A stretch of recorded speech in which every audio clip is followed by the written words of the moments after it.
Looking back at what we discussed in part one of this EVU mini course, today you will pay a premium to purchase an EV, mostly due to high battery costs. And an economic analysis must take that premium into account. Both qualitative and quantitative considerations should also be taken into account, and savings do exist, but they're affected by many factors. Let's take a look at the cost of ownership.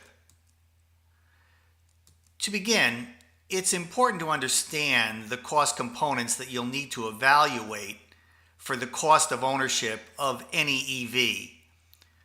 Overall cost combines fuel costs, the resale value, maintenance costs, which are encompassed by repairs and consumables, support costs that include the cost of insurance, financing costs, and the cost of building a home charging infrastructure. In addition, federal and in some cases state tax credits are available for certain classes of EVs. These reduce the initial purchase price and help defray the so-called EV premium that currently exists. We'll discuss some of these qualitatively at this point, and then quantitatively in the next mini course in this series. As I mentioned, fuel costs account for almost 25% of yearly ownership costs for internal combustion engine cars. It's important to determine how much can be saved by getting your fuel from a wall socket in your garage as opposed to getting your fuel at a gas station. First, project fuel costs for gasoline today and into the future. And then electricity rates today and into the future. Then use fuel efficiency data for the automobiles you're considering. Miles per gallon equivalent, or kilowatt hours per mile. And finally, use the number of miles per year and the number of years of ownership to estimate overall fuel cost and fuel cost savings. First, note that the used car market for EVs is very new, so it's hard to draw broad conclusions about resale values at this time. Also, any resale value projections of more than 2 years represent best estimates, not actual data. However, early and relatively sparse data indicate that small BEVs, for example, the Nissan Leaf, Ford Focus Electric, Chevy Spark, take a resale value hit that can be significant when compared to comparable ICE vehicles. We'll discuss the amount in the second mini course in this sequence.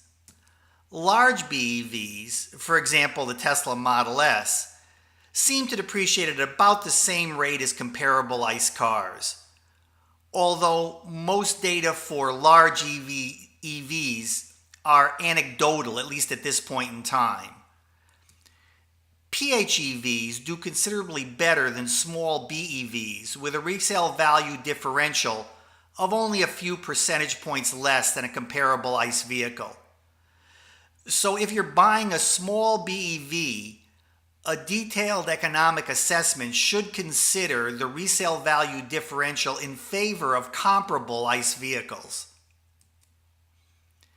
The Institute of Automobile Economics reports that electric vehicles partially compensate for high initial purchase prices by granting owners savings up to 35% in maintenance costs.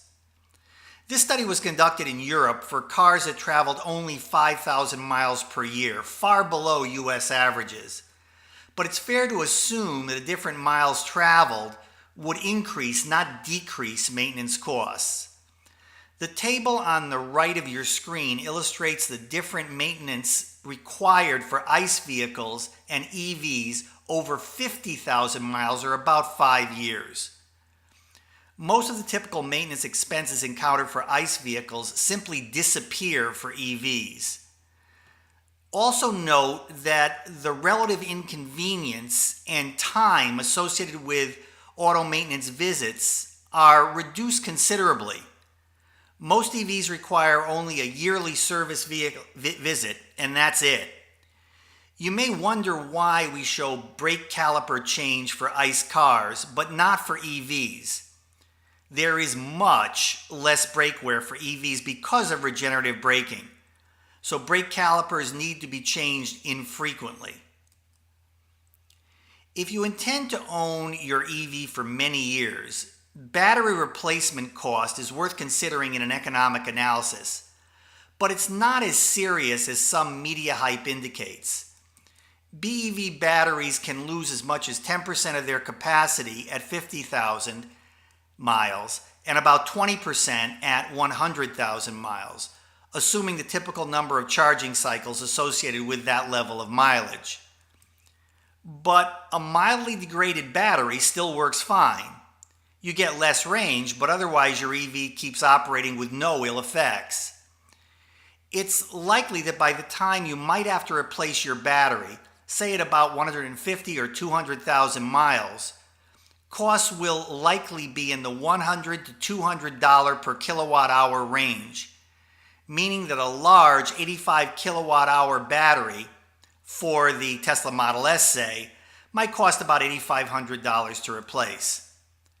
That's about the same cost as replacing an ICE engine and transmission, which might need to be replaced in the same time frame as an EV battery replacement. Let's summarize. The cost premium when you buy an EV is something that you have to consider. The question is, do you get that premium back and more due to savings in the costs of ownership? The costs of owning an EV break down into the same categories as the costs of owning an ICE vehicle: fuel costs, resale value, maintenance costs, support costs. Overall, the long-term costs of owning an EV can be demonstrably lower than the costs associated with owning an ICE vehicle. In the next EVU mini course in this sequence, we'll take a quantitative look at EV ownership costs.